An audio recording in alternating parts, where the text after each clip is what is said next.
안녕하세요. 뽀얀거탑의 아나운서 류일합니다. 여러분 한 주 동안 추석도 있었고요. 건강하게 잘 지내셨는지 모르겠습니다. 우리 유승현 기자님 시댁이랑 친정 다녀오셨어요? 네네. 뭐 하셨어요 가서? 가서 저는 먹고 시댁에서 3시간 동안 낮잠 자고. 뭐야? 시댁이 친정보다 더 좋아 어떡해? 저는 이상한 게 시댁만 가면은 잠이 와요. 그래서 편하게 해주시나 봐요. 네, 그런 음식도 안 해도 되고? 음식 어머님이 다 해놓으셨고. 이거는 어머니 입장에서는 참 안타까운 일이고 며느리 입장에서는 부러운 일인데 뭐라고 얘기를 해야 될지 모르겠네. 근데 제가 같이 해야 되는 거 아니에요? 제가 또 하면 맛이 없을까. 어머님이 요리 되게 너무 잘하셔갖고 제가 아니 보조만 하면 되잖아요. 그래서 나 며느리가 아니라 나 시어머니 입장인가 봐. 나중에 아들 둘이어서 그런가? 그래서 가서 뭐 이렇게 이미 다 해놓으신 거 이제 볶고 데우고 이렇게 그릇 좀 옮기고 이렇게 하고. 설거지는 했어요? 설거지는 그래서 제가 열심히 해요. 잘했네요. 설거지 하고 이제 너무 피곤해서 휴일이니까 네, 피곤해서 이제 좀만 누워 있어야지 했는데 깨고 나니까 3시간이 지나 있는 거예요. 되게 속 편한 며느리네요. 네. 부럽네요. 어쨌든 눈치 없는 것도 부럽네. 그래서 그냥 시댁 식구분들은 아유 그래 네가 편한가 보다라고 말씀해 주셔서 그냥 요즘 뭐 서로 다 배려를 하니까요. 저도 뭐 며느리면서 딸이지만 어쨌든 추석이 지나고 나니까 별로 한 것도 없으면서 이제 뭐 날이 지나고 나니까 마음이 편하고 좋더라고요. 네, 맞아요. 뭔가 그래도 좀 쉬면서도 약간 이게 애들 자신을 말고 얘기를 해. 아까 뭔가 부담이 뭔가 힘들었는데 그래도 그렇게 휴식 시간이 있어서 결혼하기 전에 명절이 어땠는지가 잘 생각이 안 나. 명절 하면 그냥 마냥 쉴 수 있는 휴일이다 이렇게 생각을 한 지가 오래돼가지고 지나고 나니까 이번 주가 되게 기분이 좋아졌어요. 그랬네요. 자, 이제 정상적인 생활로 돌아온 게 너무 행복하다 얘기를 하면서 오늘 이제 출발을 하는데 오늘 조동찬 선배님도 좀 이제 오늘 저녁 8시 뉴스 준비 중이어서 지금 좀 늦으셨는데 먼저 시작하도록 하겠습니다. 자, 일단 뭐 건강에 대한 얘기를 하면은 우리가 쉽게 얘기해서 뭐 쓰리고 이런 얘기 되게 많이 하잖아요. 쓰리고요? 쓰리고 모르세요? 고혈하고 고지혈증. 또 하나가 고혈당. 당뇨. 쓰리고. 아니 그냥 고스톱에서 쓰는 용어로 쓰리고로 그냥 표현하시려면 하셔도 돼요. 네. 저는 처음 들어봤어요. 쓰리고. 진짜? 네네. 삼고라고 하는데 너무 전문 용어 썼더니 모르시네. 저 고스톱 용어인 줄 알았어요.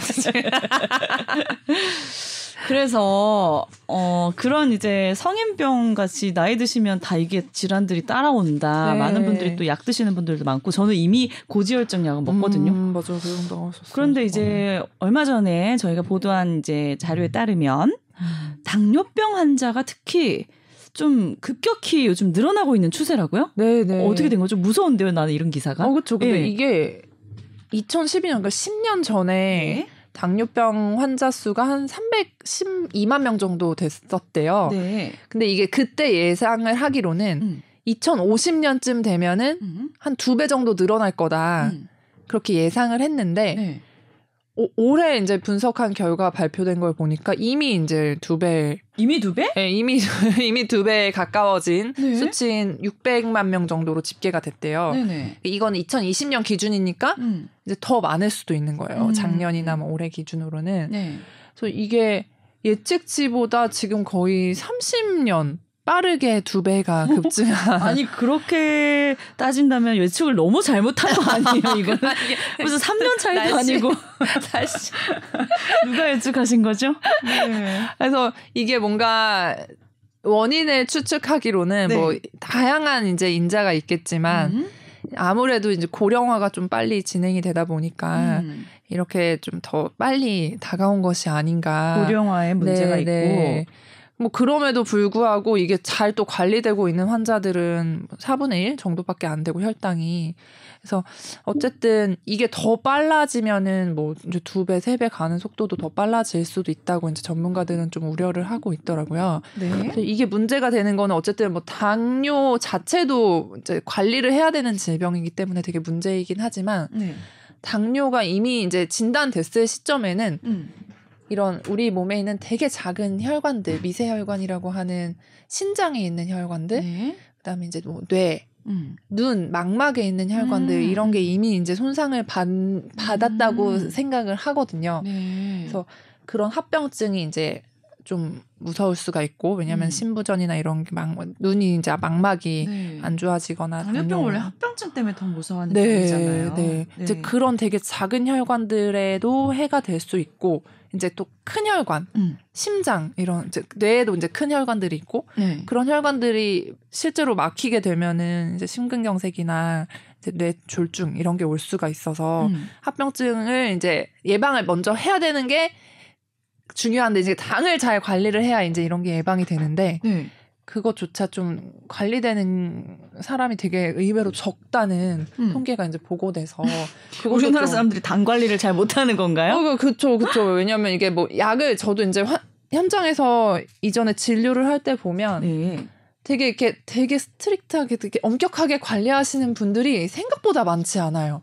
그냥 맛있는 것도 너무 많고 당뇨병에 걸리신 분들이 네, 이제 걸리기 전에 뭐 이게 흔히 뭐 당이 많이 들어간 음식을 먹어서 당뇨가 오느냐 뭐 또 이건 아닌데 이제 어쨌든 식습관이나 뭐 운동 습관, 생활 습관, 뭐 음주나 이런 것들이 다 뭐 비만이나 이런 데 영향을 주기도 하고 이제 그런 게 또 당뇨에 영향을 주고 막 이런 식의 반응을 일으키는 건데 그런 인자들을 가지고 계신 분이 이제 당뇨를 진단받고 하루아침에 그걸 좀 바꾸기가 너무 어렵죠. 그러니까 그게 진짜 어려운 일인데 이제 그런 측면에서 좀 관리가 안 되는 것도 있고 또 약을 먹으면 혈당이 이렇게 조절이 되잖아요. 어쨌든 괜찮은 것 같아서.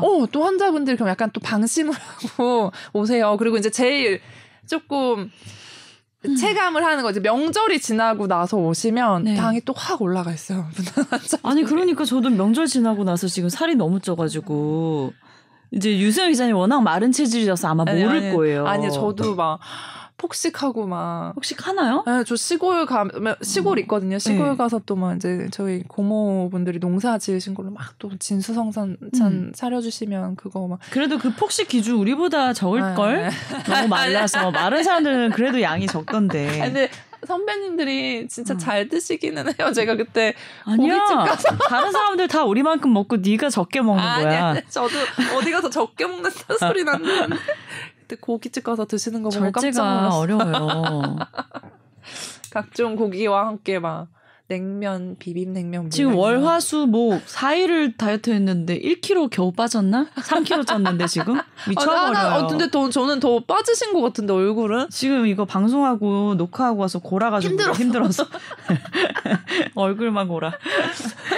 맞아. 하여튼 그래서 명절이 지나면 이제 많이 또 드시고 또 막 술도 한 잔씩 하시는 분들도 있고 또 과일 같은 거 많이 들어오잖아요. 또 그런 거 이제 밥 먹고 또 과일 깎아 먹고 막 가족들끼리 그러니까 정말로 확 올라와서 오시는 분들이 많이 계세요. 어떻게 이제 관리하면 될까요? 이게 과일도 보면 당지수가 있어서 우리가 상식적으로 무슨 달달하면 당지수 높겠지 뭐 이런 기준도 아니더라고요. 네, 맞아요. 먹어서 식후에 얼마나 혈당을 올리는지 이런 것도 되게 중요한 수치라서 이게 음식들마다 있는데 이걸 지금 뭐 다 말씀드리긴 그렇고 일반적으로 이제 환자분들한테 그러니까 과일이 되게 좋다고 아직도 생각하시는 어르신들 특히 어르신들이 많으시잖아요. 이렇게 건강에 좋고 그래서 막 채소 과일 붙어 있잖아요 항상. 맞아. 건강 좋은 음식으로.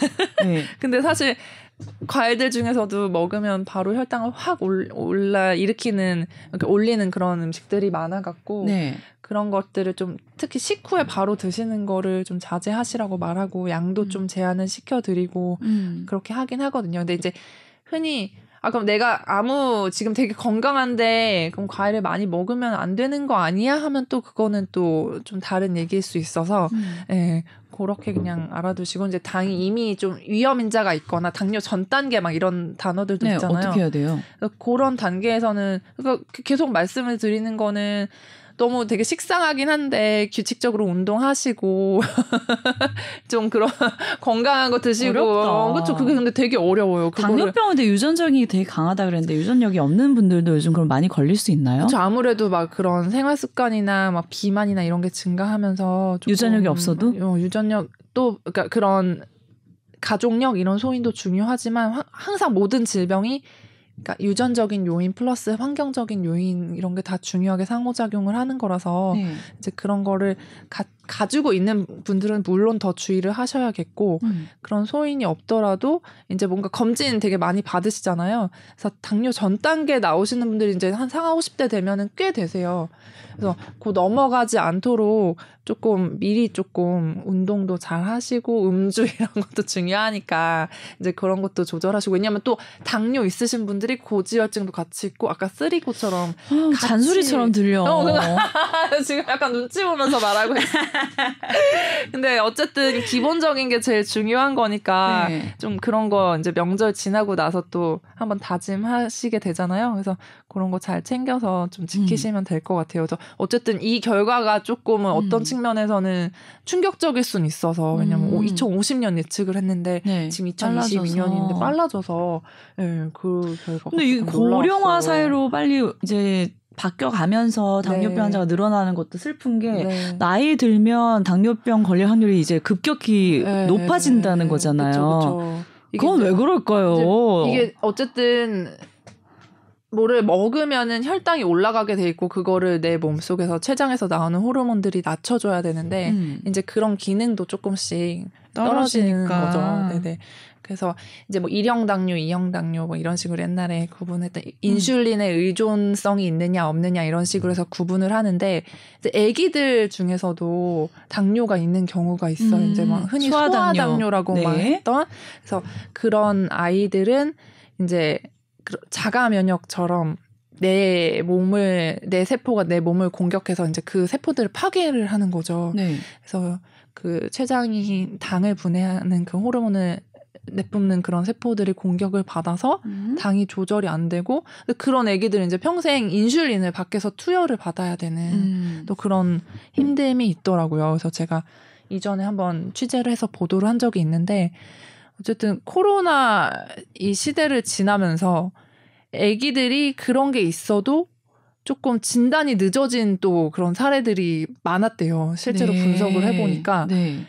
왜냐면은 이게 사실은 그 당화혈색소라고 몸속에서 혈당이 3개월 동안 얼만큼 높았는지 보는 수치가 있는데 이게 상당히 높아질 때까지 애기들이 별 증상을 이렇게 호소를 하지 않거나 해도 부모님들이 약간 이게 당뇨라고 생각을 못 하는 거예요. 그리고 우리 애가 그러니까 이게 뭐 1형 당뇨 여기에 대한 이제 인식 자체가 조금 없다 보니까 뭐 예를 들어 이제 당뇨에서 나타날 수 있는 증상이 갑자기 막 물을 많이 마신다거나 갈증을 막 애가 호소한다거나 또 소변을 많이 보는 막 그런 식의 증상이 있는데 애기가 소변을 많이 보면 특히 자다가 소변을 보면 이거 내 애기가 그냥 뭐 스트레스 받거나 뭐 야뇨증인가?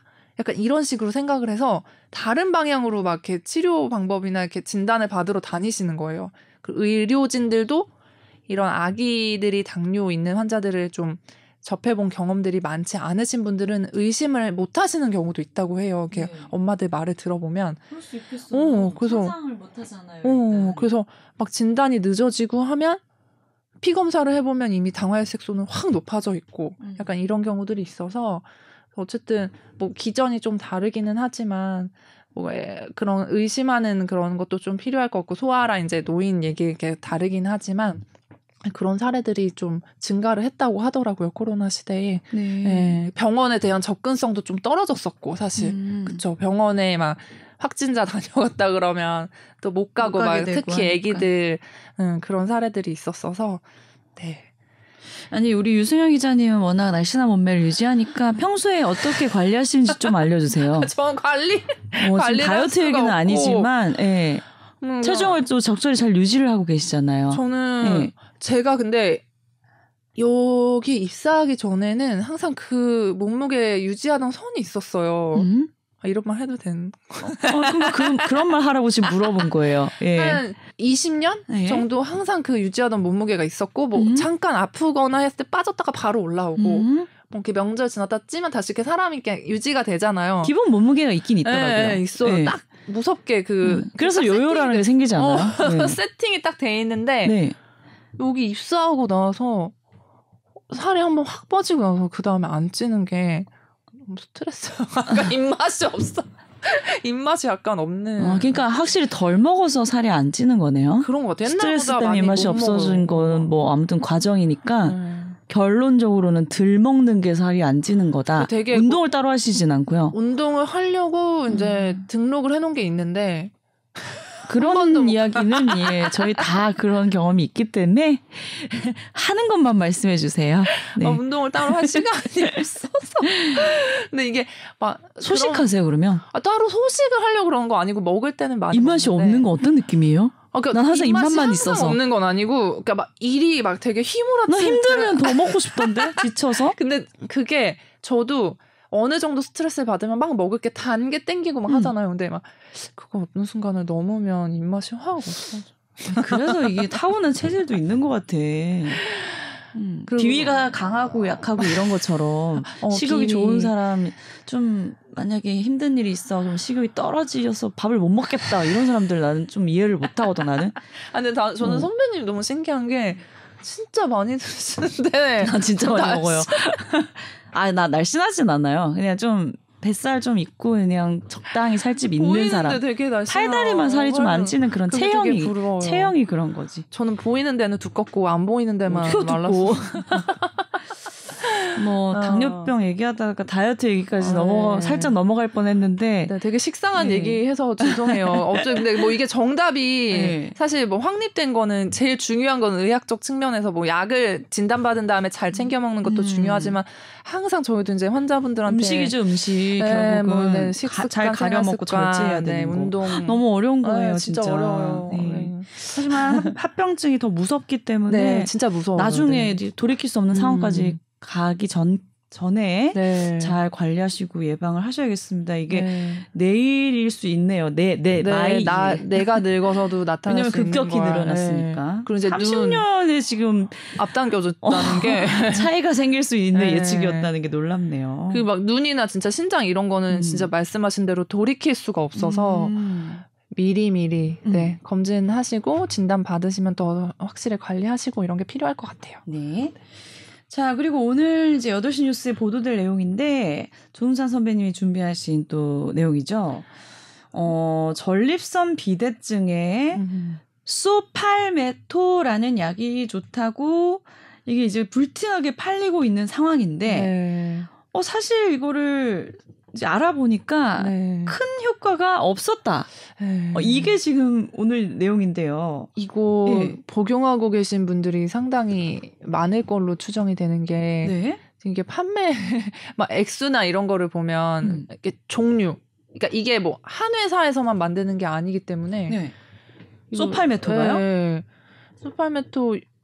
소팔메토가 정확히 이제 뭔가요? 무슨 추출물이라고 하던데 이게 어디 무슨 뭐 열매인가요? 식물인가요? 뭔가요? 저도 톰 야자나무라는 열매, 야자나무의 열매 추출물.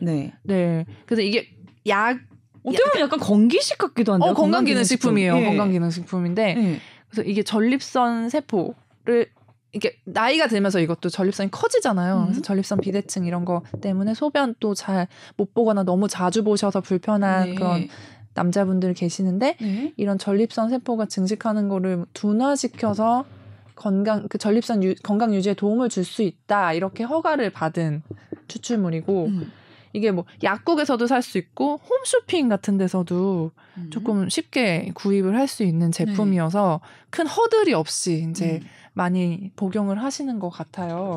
뭐 그 TV 보다 보면 막 소팔메토 막 이러면서 막 광고하는 거 보신 적 아마 있으실 거예요, 많이들. 그래서 근데 그거에 대해서 이제 분석을 한 게 이게 이제 한국보건의료연구원에서 지금 SNS, 유튜브 이런 데서 되게 여러 가지 건강 정보들 막 개인 채널에서도 그렇고 뭐 한우회나 무슨 카페 같은 데 보면은 뭐 이거 먹어봤더니 어떠신가요? 그럼 막 또 댓글이 쫙 달리고 막 이러면서 정보들이 되게 막 넘쳐나잖아요. 근데 이게 과연 이것만 보고 판단을 하는 사람들이 있을 텐데 정말로 효과가 있는 걸까? 이런 것들을 이제 목록을 정해서 한번 검증을 해보자 해서 이제 선정된 주제 중에 하나가 소팔메토. 그리고 또 있나요? 네네. 이제 암 환자분들에서 비타민 C 주사가 정말 효과가 있을까? 그래서 이거는 비타민 C가 문제가 있다는 거는 이상한 얘기로 들리는데요. 우리가 정상적인 건강한 사람도 꼭 챙겨 먹어야 될 필수 비타민 중에 하나가 비타민 C인데. 이게 왜냐면 네. 근데 사실 이게 되게 성행을 하고 어떤 측면에서 많이들 복용하고 주사도 맞으시고 하시는 게 큰 문제는 또 없어서 부작용이 뭔가 이슈가 있으면 이게 뭔가 차단이 되고 시장에서 퇴출이 되거나 이런 식의 수순을 밟을 텐데 이게 어쨌든 허가를 받는 과정에서 그런 게 없었기 때문에 시장에 풀린 거긴 하지만 이게 임상시험을 할 때랑 실제 시장에 나왔을 때랑 또 결과가 다를 수가 있어요. 모든 약이나 이런 것들이. 그래서 한번 이렇게 시장에 나오고 나면은 뭐 리얼 월드 데이터 막 이런 식으로 해서 실제로는 어떤지 한 번 더 이제 검증을 하는 단계를 거치기도 하는데 이 소팔메토가 그래서 검증을 하는 과정은 어땠냐면 이런 논문들을 하나만 보고서 왜 유튜브 보면 이 논문에서 효과 있었대요. 막 이런 식으로 또 방송이 되는 경우도 있고 블로그나 이런 데서도 그런 경우가 있는데 그런 한 가지만을 한 게 아니라 조금 좀 체계적으로 나온 논문들을 모아갖고 이제 분석을 해본 거거든요. 그래서 했더니 결론적으로는 그러니까 기능 개선에 효과가 있다는 근거는 없다 이거고 암 환자에서도 뭐 이게 암 사이즈를 줄이거나 암 환자의 비타민 C 정맥 주사가요. 네, 뭐 이거를 오래 더 좀 살게 하거나 아니면 뭐 항암제 효과를 더 좋게 하거나 이런 거에 좀 근거는 부족하다. 이런 결론이 났어요. 그래서 어쨌든 제가 그래서 비타민 C 주사를 맞으시는 암 환자를 만나고 왔거든요. 그래서 어떤 심정으로 이거를 모든 환자들이 또 맞는 건 아니잖아요. 그래서 어떤 심정으로 이거를 좀 맞으실 결심을 하셨어요. 왜냐면 이것도 권고가 막 그런 식으로 받으신대요. 일주일에 3번씩 고용량을 맞는 게 좋다. 아, 그래요? 병원에서 그렇게 권고를 했는데 병원에서도 그렇게 권고를 하고 막 책도 있고 막 그런 거를 되게 이렇게 하는 병원들이 있어서 근데 또 3번은 이제 본인 판단에는 좀 너무 부담스럽고 많은 것 같고 이게 맞으시면은 어쨌든 혈관통도 좀 있을 수 있고 갈증이 되게 심하게 난대요. 고용량으로 이걸 확 맞으시니까 이제 본인 판단에 의해서 일주일에 1번 정도로 맞으시는 분도 계셨고 맞다가 오히려 그냥 이게 까마귀 날자 배 떨어진 격일 수도 있는데 암 세포를 이제 다 치료를 해서 이제 없어진 거 확인하고 맞으셨는데 갑자기 수술했던 부분이 커진 거예요. 그러니까 이분은 내가 이걸 맞아서 이게 커지는 건가? 조직 검사했더니 다시 암 세포가 발견이 되신 거예요. 아, 오히려 안 좋아지는 경우도 있었고요. 약간 이게 뭐 무조건 뭐 이걸 맞는다고 암이 커진다 이런 건 아니지만 이제 본인 입장에서는 그러셔서 중단하신 분도 계셨고. 그럼 부작용이 없다는 얘기도 아닐 수도 있고 이거는 확실한 게 아무것도 없는 거네요. 근데 이제 여러 케이스를 분석을 한 결과에서는 그러니까 부작용은 되게 심각한 부작용은 확인되지는 않았으니까 그래서 말씀드린 대로 그래서 이제 계속해서 이제 맞으시는 분들이 계시는 것 같아요. 네네.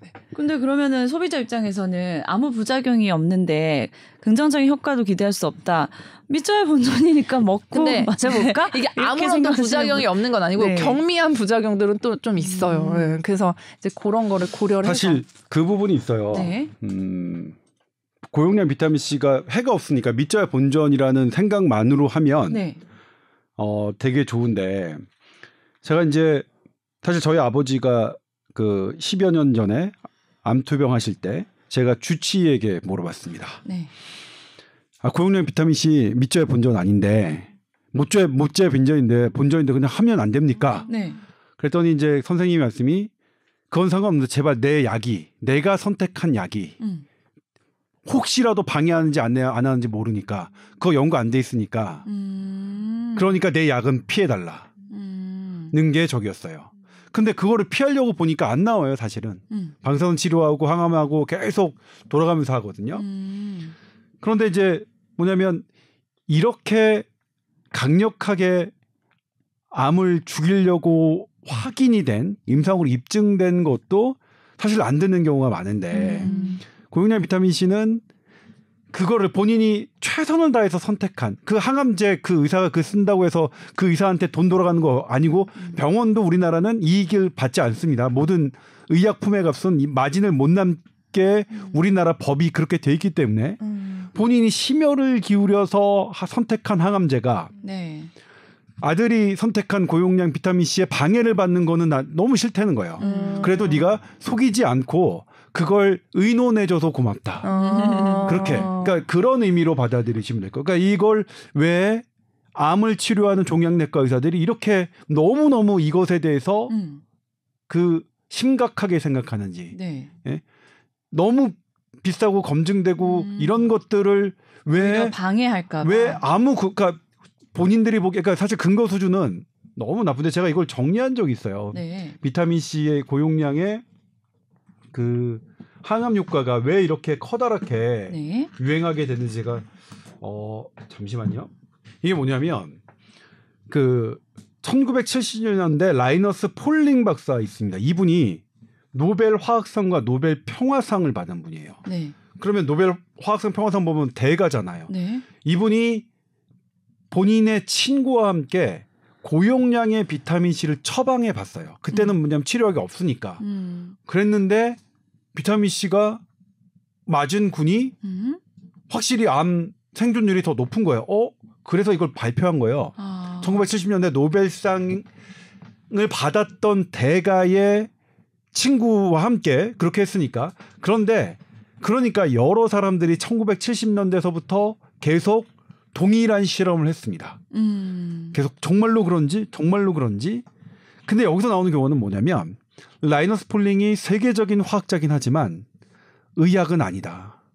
암은 비전문가다. 그러니까 연구 이 대조군과 실험군, 치료군을 정확하게 구분하고 나머지 변수를 통제하는 등 연구의 ABC를 화학자니까 잘 모르셨던 거예요. 약간 연구의 깊이가 좀 떨어지는 거예요. 그렇죠. 네. 그러니까 너무나 잘 알긴 우리 그랬잖아요. 네. 이 방송 들으신 분들도 있겠지만 해박 교수님이 면역학에 대해서 백신을 완전히 나쁜 거라고 코로나 백신 맞지 말라고 한 것도 서울대 의대 교수님 출신이 그랬거든요. 네.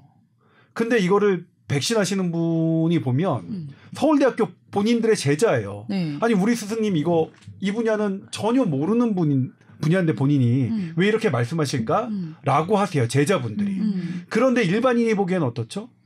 아니 서울대 의대 교수 출신이에요. 그러면 어마어마한 의대 교수니까 전문가라고 생각이 되기 싶은데 그렇게 이해하기 쉬운데 이 비타민 C 고용량도 라이너스 폴링의 노벨 화학상, 노벨 평화상, 노벨상 수상자의 얘기라서 이렇게 30년, 40년 넘게 아직도 저기한 거죠. 근데 연구는 제법 많이 돼 있어요. 제법. 그러니까 이게 제가 이거는 이제 우리나라 관련 학회에서도 했고 오늘 발표는 한국국립보건의료연구원이 했는데 뭐 우리나라뿐만 아니라 미국 국립보건연구원도 했고요. 뭐 영국 국립보건연구원도 했고 다 했는데 이거 우리가 그렇게 암 환자가 매달릴 만큼 할 필요는 없다. 할 수는 없다. 근데 이제 하나가 뭐냐면 이거 없이 나 이제 항암제도 안 되고 뭐도 안 돼. 말기 환자가 하기에는 그거는 뭐라고 할 수는 없겠어요. 제가 보기에는 이거 비급여로 한 7만 원 정도 해요. 네. 뭐 싼 건 아니지만 저는 뭐에 흔들려면 무슨 러시아산 무슨 버섯 있잖아요.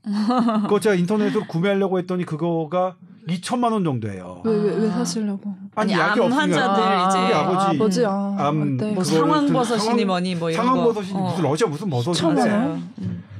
저도 뭐냐면 이성적으로는 이거 안 되지라고 하지만 흔들리는 거예요.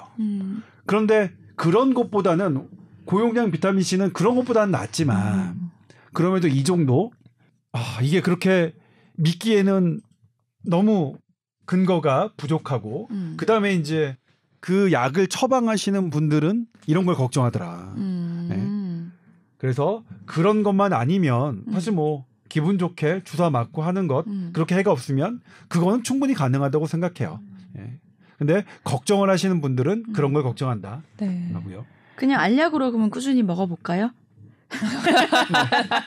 알약은 정맥 주사 아니어도 알약은 고용량이 도달할 수가 없어요. 예. 이거는 얼마인데요? 고용량은 보통 60g, 막 80g 이렇게 맞으시더라고요. 네, 막 용량을 막 점점 높여가면서도 맞으시고. 기준이 우리 비타민 하면 1000 이렇게 알잖아요. 1000mg 미리그램인데 네. 얘는 그램이군요. 네, 그램 고용량으로 맞으시더라고요. 네네.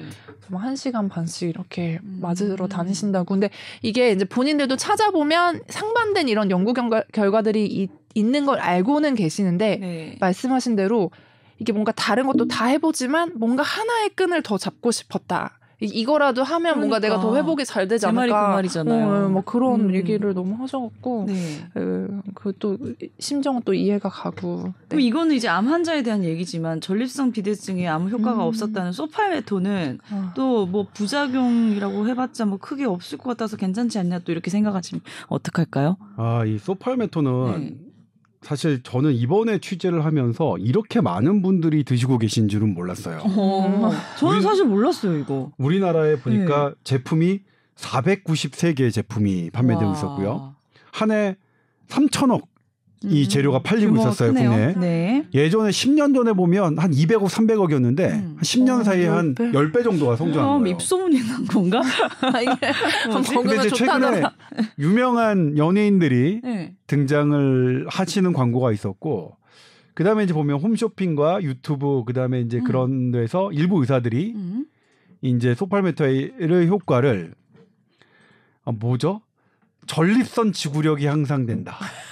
네. 남성의 기능이 활력이 향상. 그렇죠. 좋다는 그렇죠. 배뇨 기능. 소변이 굵어진다. 이런 그러니까 뭐 소변이 굵어진다는 거는 좀 그러니까 뭐라고 그러니까 남자에게 참 좋은데 달리 설명할 방법이 없네가 참 그것 때문에 사실 우리나라 건강기능식품 광고의 이 기준이 상당히 무너진 그래서 이것을 건강기능식품으로 인해서 일반 소비자들이 오해하는 게 높아진 거라고 생각하는데요. 예를 들면 사실 전 남성 활력이 뭔지 남성 활력이 뭐예요? 남성의 활력? 남성의 활력이 그러니까 활력도 어려워요. 활력이 뭘까? 활력을 뭘로 측정할까? 체력인가? 띰뛰기하고 잇몸 일으키기 몇 번 하고 뭐 그런 건가? 그게 활력인가요? 그렇다면 아니죠. 소팔메토가 잇몸 일으키기를 잘하거나 오래 달리기를 잘하게 하거나 턱걸이를 잘하게 하는 능력은 한 번도 입증된 적이 없습니다. 남성의 기능은 혈액순환이 잘 되는 거잖아요. 그러니까 혈액순환이 잘 된다는 게 뭘까요? 되게 뭐 혈액이 깨끗하고 약간 혈액이 깨끗한 것도 되게 어려워요. 혈액이 깨끗한 건 뭐냐면 균이나 바이러스가 없는 건 깨끗하다고 할 수 있어요. 뭐 이렇게 끈적거리는 콜레스테롤 아닌 거. 그럼 그것도 아니에요. 혈액이 깨끗하다는 것도 그러니까 콜레스테롤 낮추거나 아니면 바이러스나 세균을 없앤다는 근거도 그건 아예 없어요. 아예. 그러니까 활력이 뭔지, 지구력이 뭔지, 지구력. 전립선 지구력은 또 뭘까요? 전립선이랑 거지 노력은 지구력이랑 약간 안 맞는. 정말로 그러니까 저로 하여금 다시 생각하면 남성의 활력이 선배님이 남자니까 아실 거 아니에요. 우리한테 물어보면 우리 뭐 어떻게 알아? 그거 모르겠어요. 남성의 활력을 뭐라고? 활력 있는 남성은 여성의 어떻게? 활력? 모르죠 저는. 그러니까 이렇게 과학적으로 설명하기 할 수 없는 모호한 이런 걸로 지금 유명 연예인들이 해요. 사실 유명 연예인들이 건강기능식품을 광고로 나오는 것은 상당히 우리나라에서 문제가 되고 있고 우리나라에 두드러진 현상입니다. 미국이나 영국 보면 일반인들이 광고를 하지 그리고 관련 전문가가 과학적인 기준에 의해서 하지 보통은 유명 연예인들이 의약품에 하는 경우는 매우 드뭅니다. 이거는 한국언론진흥재단에서 연구한 바에 의하면 그렇답니다. 저도 그 발표 내용을 봐서 이게 우리나라만 그런 거구나 했거든요. 저도 뭐 외국 TV나 이런 건 잘 못 보니까요. 근데 그러니까 연예인의 신뢰성과 연예인의 좋은 이미지가 바로 얘기하는 거예요. 제가 오늘 아침 라디오에서 얘기했지만 잇몸을 건강하게 하는 그런 약들 있잖아요. 유명 연예인들이 하는 거. 그거 어마어마하게 한 논란이고요. 제가 나중에 이것도 짚을 텐데. 네. 그것도 왜요? 실제 연예인들이 광고하는 만큼 그런 효과가 있느냐?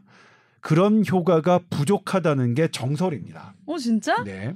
치과 선생님한테 저 여쭤봤어요. 잇몸 뭐 염증 생기고 흔들리고 이런 거 별로 개선 효과 없다고요? 네. 그렇기 때문에 그걸 이제 정말로 잘 따져봐야 되는데 소팔메토 추출물도 그런 형식으로 소모되고 있고 그런데 실제로 그런 효과가 있느냐? 그건 아닙니다. 그 2016년에 대한비뇨기의학회가 이 소팔메토에 대해서 강한 이의를 제기를 했어요. 그때 뭐냐면 전립선 비대증을 일찍 치료하면 훨씬 효과가 좋은데 약물로 되는데 이 추출물 먹으시는 분 때문에 너무 늦게 온다. 작년에 대한배뇨의학회도 이것에 대해서 정면 승부를 걸었죠. 그런데 이번에 한국보건의료연구원이 먼저 연구를 해서 한 겁니다. 이거 어떻게 된 거냐면요. 지난해 제가 속한 한국과학기자협회, 제가 부회장으로 했습니다. 한국보건의료연구원과 얘기를 하다가 한국보건의료연구원이 연구를 하는데 연구를 하면 왜 기사가 안 되냐. 그래서 제가 그죠? 아니 국민관심사를 기사화해야, 그러니까 연구를 해야 기사가 될 거 아니냐. 그래서 국민관심사가 뭔지를 국민참여단과 한국과학기자협회 기자들도 그 참여단의 일원으로 했어요. 그래서 주제를 설정한 게 소팔메토 진짜 전립선 기능 효과 있느냐 하고 두 번째 고용량 비타민C 효과 있느냐 두 가지를 선택해서 연구를 한 겁니다. 이 연구는 그냥 한 게 아니라 우리의 소중한 세금을 썼고요. 독자적으로 했습니다. 독자적으로 했다는 것은 제약사의 스폰을 받지 않았다는 겁니다. 이거 대단히 중요합니다. 제약사의 스폰을 받은 연구와 그렇지 않은 연구는 결과에 어마어마한 차이가 난다는 거, 몇 배 차이가 난다는 건 이미 세계적인 논문으로 증명된 바 있습니다. 어머나. 독립적으로 연구한 겁니다. 이 독립적인 연구도 어떡하냐면 기존 연구를 분석하는 거예요. 메타 분석입니다. 연구하는 방법이 쭉쭉쭉쭉 있습니다. 연구 기간만 6개월이에요. 사전 준비까지 합치면 8개월 넘게 한 것에서 나온 건데 결과적으로 뭐냐, 소팔메토 추출물이 일부 연구는 있다. 뭐 야뇨나 전립선 비대증 증상을 개선하는 일부 연구가 있지만 그 연구들을 봤더니 수준이 함량 미달이더라. 제대로 된 연구 7개를 봤는데 그 7개는 2021년도에 미국 비뇨의학회에서 RCT, R이 랜덤이고요, C가 컨트롤이고 T가 트라이얼인데 무작위 비교 연구예요. 무작위 비교 연구에는 가장 일부 케이스 리포트 이런 것보다 높은 건데 거기 2편을 포함해서 7편의 연구를 봤더니 전립선 기능을 개선하는 효과가 있다고 할 수 없다는 게 결론으로 나왔어요.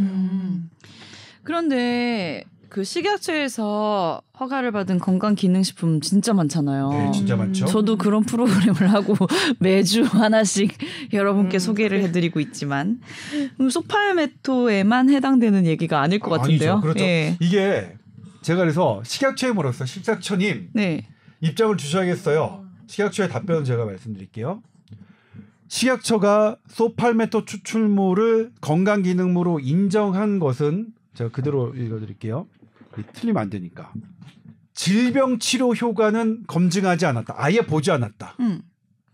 건강한 전립선을 계속 유지하는 데 도움을 줄 수 있느냐만 봤다.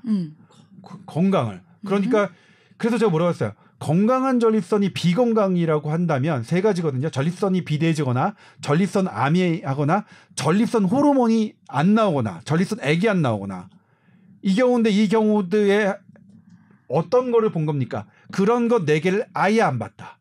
질병은 아예 안 봤다. 건강한 사람이 그냥 그것을 계속 유지하는데 도움을 줄 수 있느냐만 봤다는 겁니다. 그러니까 거기서 남성의 지구력이 증가한다든가 활력이 증가한다는 것, 즉 뭔가가 증가한다. 그러니까 이건 뭐냐면 소팔메토 추출물을 먹고 내가 어떤 효과를 본다는 거는 불가능한 거예요. 현상 유지를 본 거니 현상 유지를 하는데 그것도 도움을 줄 수 있느냐만 본 거니까요. 그러면 이게 건강한 전립선을 갖고 있었던 사람 중에서 이걸 먹은 사람과 안 먹은 사람 이렇게 해갖고 그게 유지가 됐냐 이거를 봤다는. 네, 그것만 검증했는데 생긴 게 아니라. 문제는 이제 이 예방 효과도 이 전립선의 예방 효과도 살펴봤죠, 논문을. 실은 예방 효과를 보는 게 가장 어려운 연구 결과입니다. 이거는 정말로 어려워. 어떤 약의 예방 효과는 이거는 전향적 코호트밖에 안 되거든요. 전향적으로 해야 되는데 전향적 코호트가 안 돼 있어요. 그럼 뭐 갖고 돼 있느냐? 일부 논문 갖고 일부 근거 수준이 떨어진 논문 갖고 해줬습니다. 왜냐? 식품이니까. 식품은 우리나라만 그러는 게 아니라 미국, 유럽 다른 나라도 그렇게 인정을 해줍니다. 아주 그냥 약간의 도움, 그러니까 식품이니까 해야 될 게 없으니까 부작용은 없으면 그리고 이거 소팔메토도 소가 톱이에요.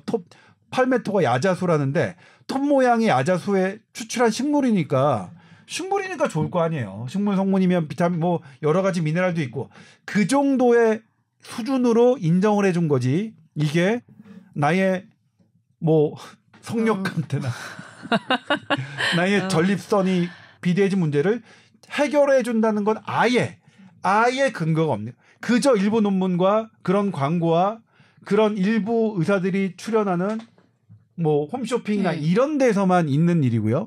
그러니까 그런 거죠. 그리고 방금 유일한 아나운서가 말씀하셨듯이 이 부분에 대해서는 한국기자협회와 한국보건의료원이 계속해서 건강기능식품에 대해서 주제를 주고 메타 분석을 할 예정입니다. 하나씩.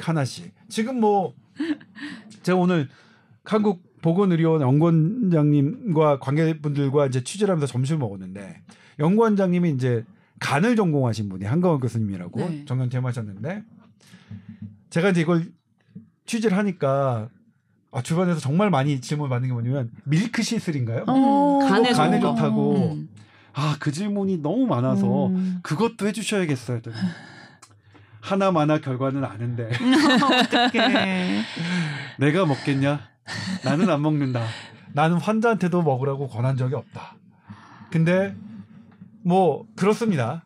그런 우리가 좋다고 하는 그런 것들을 실은 하나하나 식품으로서 우리가 할 수 있는 것과 그렇지 않는 것은 따져봐야 되는데 이제 뭐냐면 여기서 지금 보건의료연구원에서 메타 분석을 통해 이것은 함량 미달인 논문이다라는 것들을 사실 일부 쇼닥터들이 갖고 나오잖아요. 갖고 나와서 그것을 보여주면 일반인을 보이고 전 이거 연구 효과가 있는 거네라고 오해할 수가 있는 거죠. 맞아요. 근데 분명히 우리 이번 관련 메타 분석에서 나왔지만 일부 논문이 있는 건 있지만 그렇지만 다르다. 제가 이제 이걸 어떤 거라고 설명드리냐면 예전에는요. 전기 자극을 주는 신발을 신으면 아이들이 키가 큰다는 얘기가 나왔어요. 그다음에 안마 의자에 오랫동안 뭐 특정 뭐 하면 뇌 치매 예방을 한다는 뭐 그런 연구도 있었죠. 근데 지금은 철퇴를 맞았거든요. 그거 다 일부 논문이 있습니다. 일부 논문 다 있어요. 논문이 다 맞는 것도 아니고 지나고 나면 틀린 것도 있고 그러니까. 어느 정도 이게 정말 수준이 있는 논문이냐를 봐야 되는데 그러니까 하나의 논문이라도 사실 그러니까 그래서 이제 그 권위를 보는 건데 네이처나 사이언스나 이런 데서는 NEJM이나 이런 데서는 그게 자체로 걸러지죠.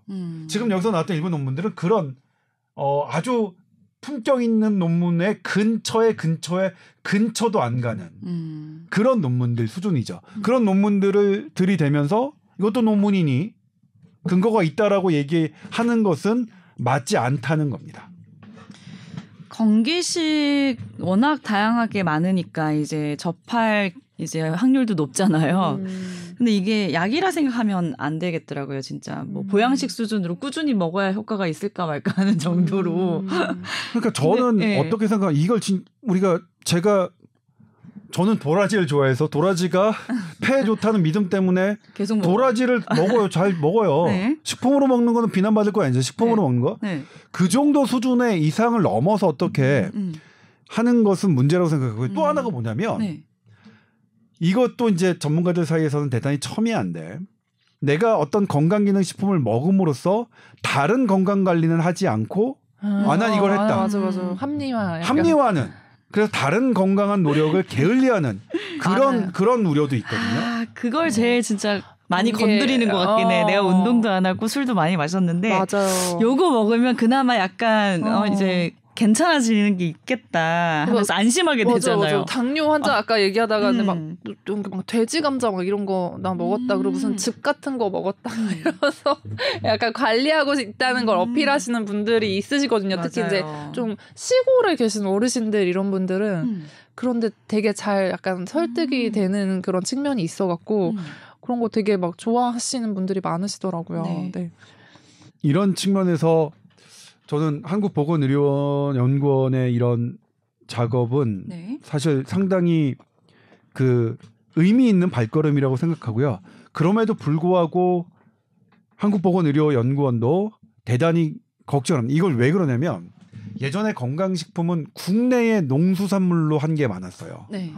그래서 거기가 효과가 없다고 하면 농민들 농수산물 하시는 분들이 찾아와서 관련 기관을 찾아와서 우리 망하라는 거냐 이렇게 하는 것 때문에 상당히 부담스러웠거든요. 네. 그런데 다행스럽게 제가 소팔메토는 우리나라가 아니라 외국에서 수입하는 거야. 무슨 야자나무라면서요. 국내 농산물 하시는 분하고 상관이 없고 그리고 이제는 어떤 누군가가 안 됐으니까 우리 그냥 이거 그냥 비합리적이라도 그냥 가자. 이거는 아닌 것 같아. 이런 시대는. 특히 건강과 관련돼서는 우리 어머니 아버님의 건강과 관련된 얘기는 그런 어떤 생계의 문제보다는 그냥 정확한 과학적인 팩트를 전하는 게 더 맞을 것 같다는 생각이 듭니다. 소팔메토 얘기하다 보니까 뭐 홍삼부터 시작해서 석류까지 궁금해지는 건강식품이 굉장히 많아지는데요. 저희 프로그램에서도 꼭 마지막에 하는 얘기가 이 약을 너무 맹신해서 복용하고 계신 약을 임의로 끊으시면 안 됩니다를 되게 강조하거든요. 그다음에 이제 제가 어제 대한의학회 분들하고 만났는데 거기서 이제 비뇨기과 교수님 원로 교수님을 만나 뵀어요. 제가 이제 이 소팔메토가 내일 이렇게 한국보건의료원으로 했다 했더니 말씀을 해주신 야 그거 어떻게 된 건지 아냐 그랬고 네. 왜요? 했더니 그 옛날에 그 약으로 있었어. 예? 찾아보니까 실제로 옛날에 약으로 있어요. 건강기능식품이. 그거 어떻게 약이 됐어요? 왜냐면 약은 지금 건강기능식품보다 용량이 한 10배 정도 됐대요. 제가 그래서 확인해봤더니 2006년도에 실제로 약으로 돼 있었고 건강기능 지금의 용량보다 몇 배는 돼. 10배까지는 모르겠지만 그 약은 없어졌어요? 그 약은 없어졌어요. 왜냐하면 그렇게 용량을 높게 하니까 부작용이 많아서 마음대로 쓸 수가 없다는 거예요. 무슨 부작용이었대요? 그럼 뭐 메스꺼움, 두통 뭐 이런 것들. 그래서 뭐냐면 건강기능식품은 용량을 최대한 낮추고 부작용 없게 한 다음에 나머지는 그냥 광고. 근데 이 얘기 하니까 다시 솔깃해지잖아. 약이었다니까.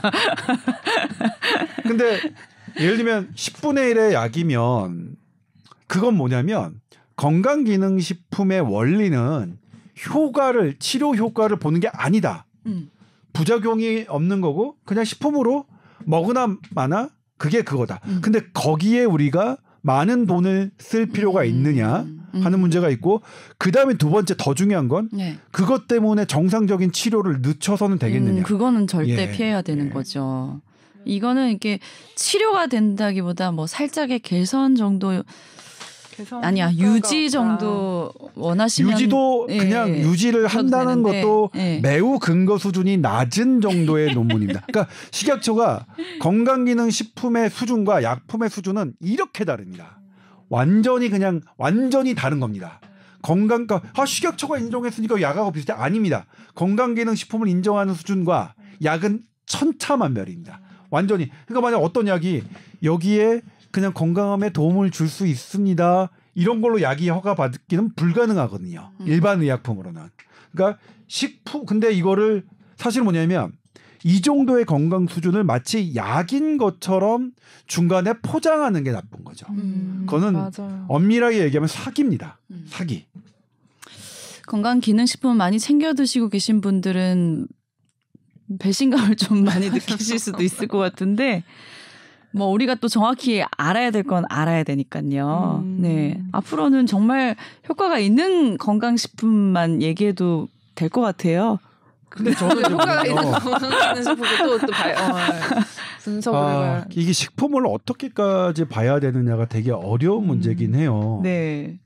근데 이제 이 식품을 그러면 식품에서 슈퍼에서 이렇게 한다면 모르겠지만 이게 제약사가 들어가니까 그리고 제약사가 지금 저 이번에 알게 됐는데 이 소팔메토에 대해서 지금 잘 나가는 의사 선생님들이 만든 그런 그분들이 다 여기에 관여돼 있더라고요. 다 이걸 또 하세요.